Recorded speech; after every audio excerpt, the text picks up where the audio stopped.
Hi, Misha here, and lately we've done quite a bit of newer footage at the range and quite a few modern guns. Thought we would slow things down just a bit as we end September and talk about the German Mauser Model 1914, chambered for 7.65 Browning, i.e. 32 Auto, 32 ACP. Now, a while back, did a video featuring this gun, this version. This is a post-war 1920s make, but in a recent pickup, two wartime versions came in, each of basically the same variant, but late and early. So thought we'd revisit, look at some variations, differences, just have a little fun, slow down. Hope everyone is doing a-okay. And if you could, please do like, share, and subscribe. And if you'd like to help support the channel, please check out the link to the Patreon page. With that, let's dive into this cool old, century-old pistol. So here we have them in chronological order.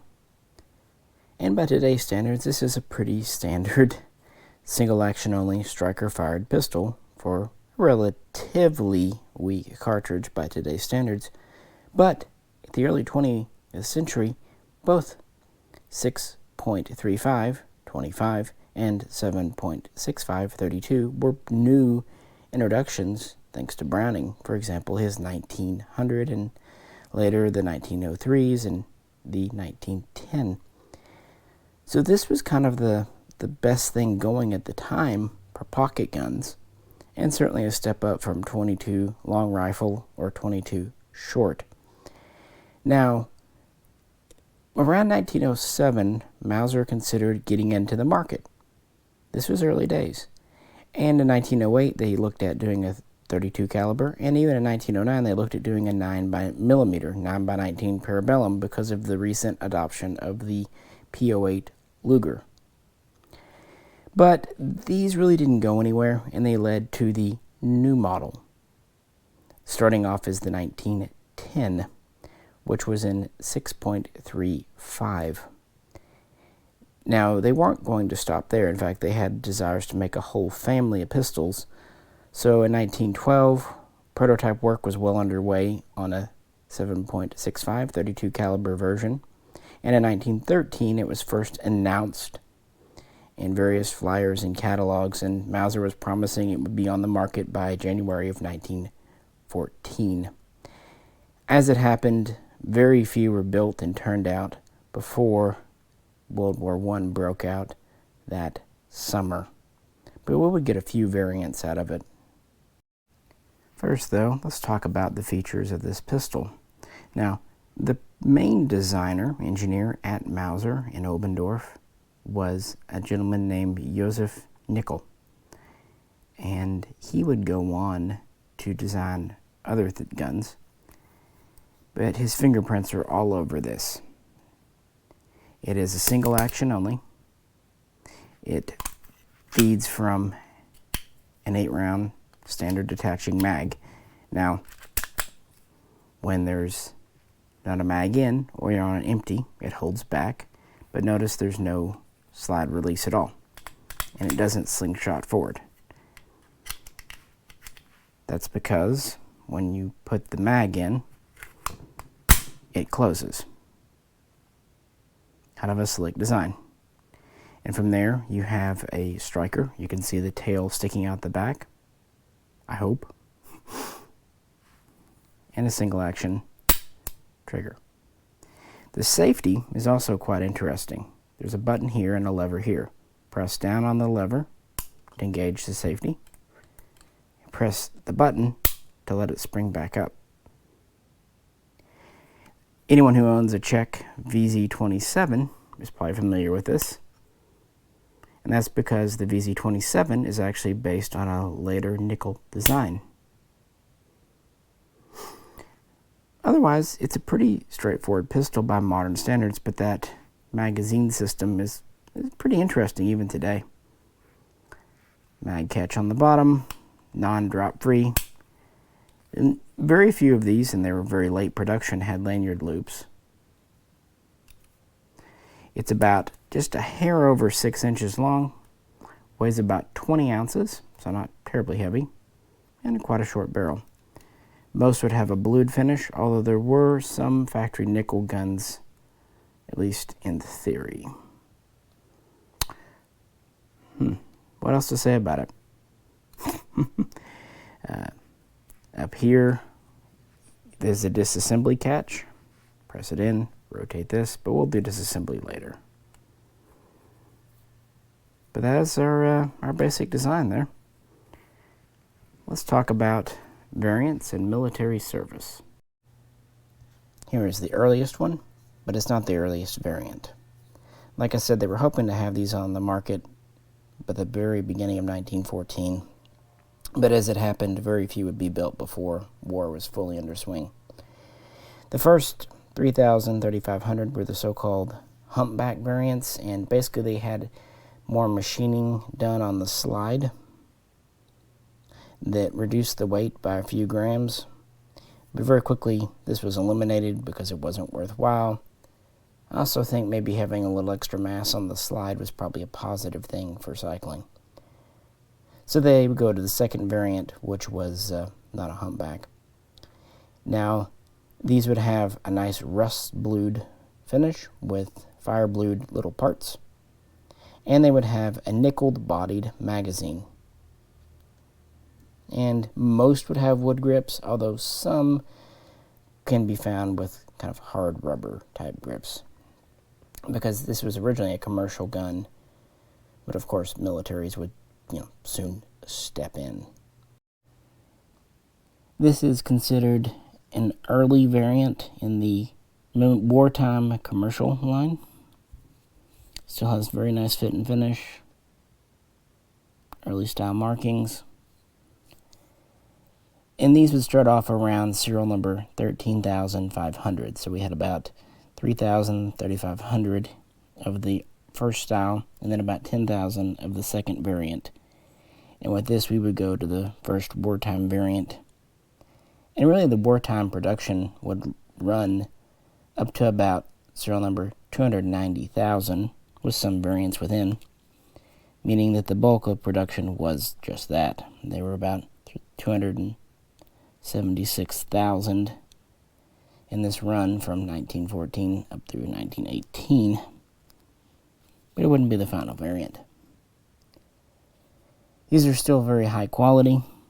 Notice the lack of markings on this side, I hope, and notice the machined part out on the frame.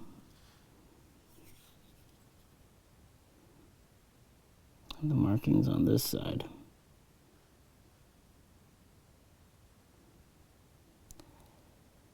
But around serial number 162,000, things would change a wee bit. This is still considered part of the wartime commercial production run, but there are some shortcuts and changes. For example, with the markings,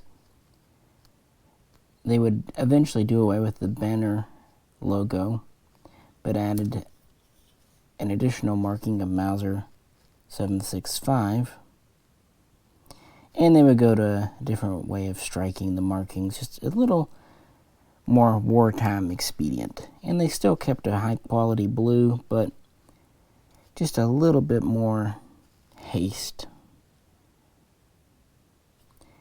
And actually towards the end of the first war production run, around serial 277,000, they would start doing away with this cutout on the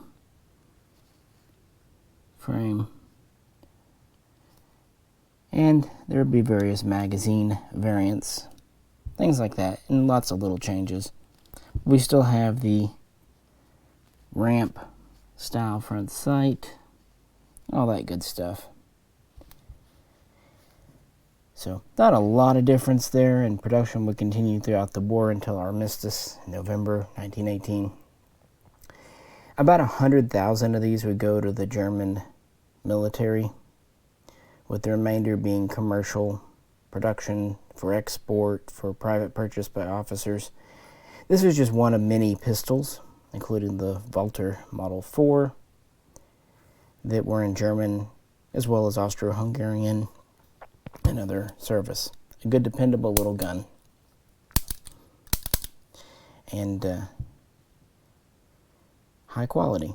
But of course, with the end of World War I, pretty much all firearms production would be suspended within Imperial Germany, which would soon become the Weimar Republic. But somewhat interestingly, the 1914, after a brief hiatus, would come back. And the pistol we saw in a previous video, this is an example of a so-called fourth variant. After the hiatus, beginning in 1923, Mauser began producing the 1914 again, and they picked up where they left off with the late war production without the machined cutout in the frame. And while the very earliest ones still had the same front sight, very soon they went to this half-moon rounded front sight. This is a pretty common thing. Walther made the same kind of change with its Model 4 after the war. Just a different thing, less of a snag hazard there. So that's a big difference you can notice. They still had nice rust blued with wood grips. Most still didn't have lanyard rings, really none. And they would build about 178,000 in the fourth variant, running up through 1929. Serials would end around 468,000.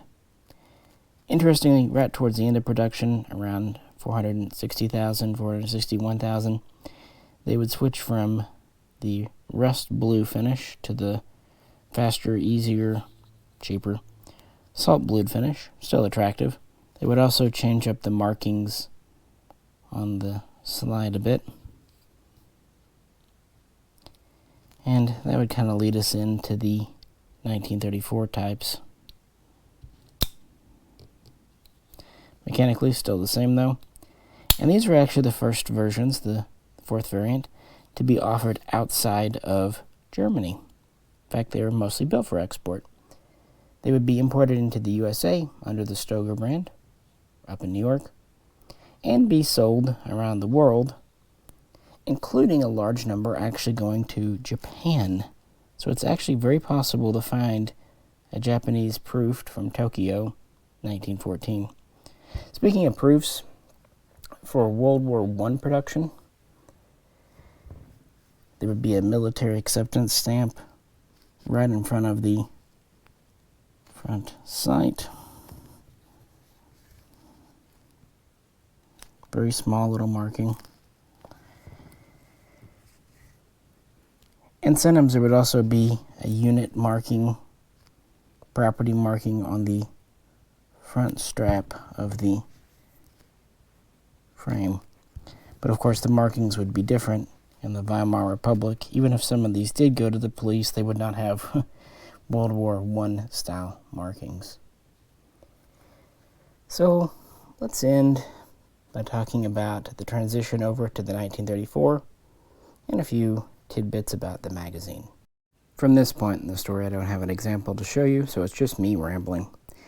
But from 1929 up through 1933, there's the fifth variant, often called the transitional, or sometimes the 1914/34. It still has the same grip angle, but they do start changing the markings, and they do start simplifying the design. Like I said, towards the end of the fourth variant, they went to a salt blue. In the middle of the fifth, they started introducing some stamped parts, including the part of the takedown mechanism and the mag catch down here. Instead of machine steel, it's a stamped steel.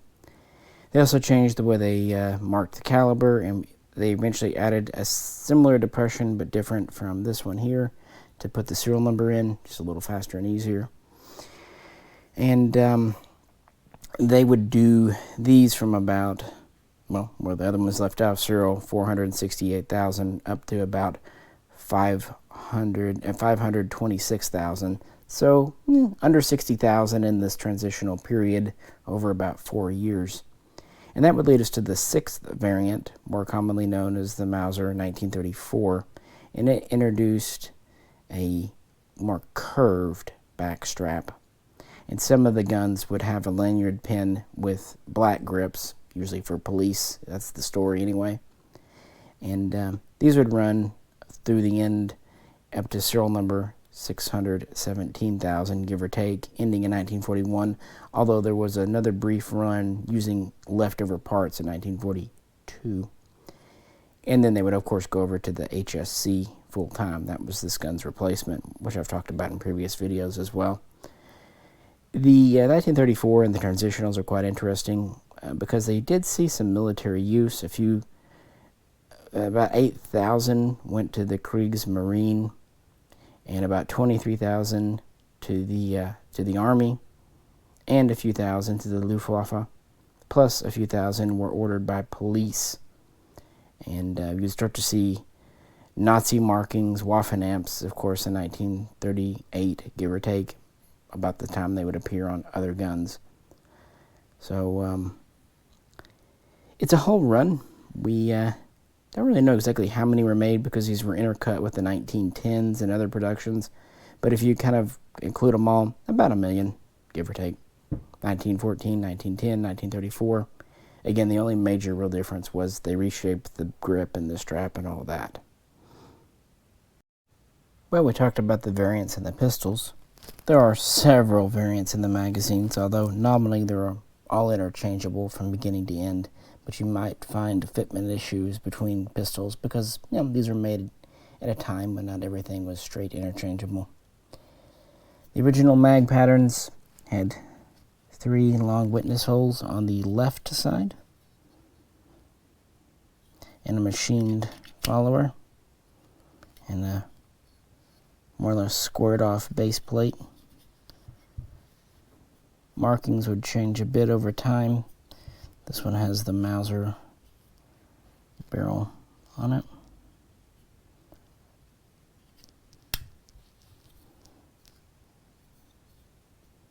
Again, there's lots of different variations in the mags, but that's the basic. Those are the early style, at least relatively. And this is a late style, basically a 1934 type. It has the witness holes instead of the markings. Excuse me, instead of the slots. See? So holes on this side. And they went to a rounded tipped base plate, and they put the marking on the bottom of the later style base plates. And later on, guns could be shipped with all kinds of different mags because they were using up what they had, what they found. In World War I, they were a little more consistent. Well, since we have the mags out, let's talk about disassembly. Taking these apart can be pretty easy once you get the hang of it. Again, it holds open on an empty mag. And we actually want to do that because we want to take the barrel out first. There's this catch. You press. It's actually checkered in, spring-loaded. Rotate this. Sometimes I have to wiggle them.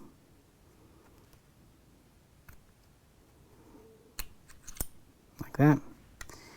Your little takedown rod comes out. What that has done is hold in our barrel. The barrel will be serialized to the gun. Notice how the rod goes through it. Pretty common takedown. Beretta used a simplified version in its early handguns. So now we have the slide-in frame itself. Of course, we are locked open, so we need to put a mag in. And usually I like to kind of ease it forward. Then take the mag out again. I do find this part a little awkward. And then slide off the frame. I'm always mindful of the striker in the back here. Just kind of Take it out, take tension off gently. And then of course we have the recoil spring slide and all that good stuff. So here we have it apart. Not bad for a commercial police gun, especially of that era. If anyone's taken apart some of the early Brownings, you know what I mean. But I could see in the trenches there are some components, namely this striker and spring, maybe the recoil, maybe this. They weren't exactly designed for field disassembly. The good news is these kinds of guns really didn't need a lot of cleaning because they weren't fired a lot. And at least removing the barrel is easy. So if you just want to clean to that point, that's pretty straightforward. It's not really hard again at any rate. It's just getting familiar with the firearm itself. Note the kind of barrel-shaped slide grooves, and the fact that this grip is a wraparound one piece. It's worth noting that if you over-tighten the screws, you can crack it. That actually happened to that 1934 I had in the past video. I didn't do it, but that's how it came. But having a back strap like that does make it a little more comfortable, and it means you don't have to have metal back there. So, you know, it's always a trade-off. And disassembly and reassembly, well, it's just a reverse of the same. Again, having to kind of sometimes stick your mag in and out a bit. Well, let's wrap this video up. Well, I do appreciate you hanging out with me on this kind of slower video, more introspective. I love seeing our guns. And really, this is one that if you want something that served the German army in World War I and some variants in World War II, prices on the Mauser 1914 have not risen like Lugers and P-38s and others yet. And it's a legitimate service gun. So these have plenty of history. And since I could show you 3 distinct variants here, I thought it's a good excuse to do a fresh video. Sorry it's not me in front of the camera today, but it's kind of an impromptu thing. Very high quality machining, even with the late production ones. This is, you know, German Mauser Obendorf craftsmanship at its highest, and really goes to show you how this kind of bled over and became Heckler & Koch, at least in spirit, if you were. But anyone own one of these? Maybe a Kriegs Marine model, or one of the police ones with the lanyard loop? Those are pretty cool. It's something worth checking out and picking up, and was one of the first successful pocket guns in 7.65 that was not a Browning, and did go on to inspire later guns like the Beretta 1915, that series, as well as the Czech VZ24 and VZ27 pistols. So what do you think? Which variant do you like the best? As always, if you could, please do like, share, and subscribe. And if you'd like to help support the channel, as I said at the beginning, please check out the link to the Patreon page. This is Misha. Catch you very soon, next time.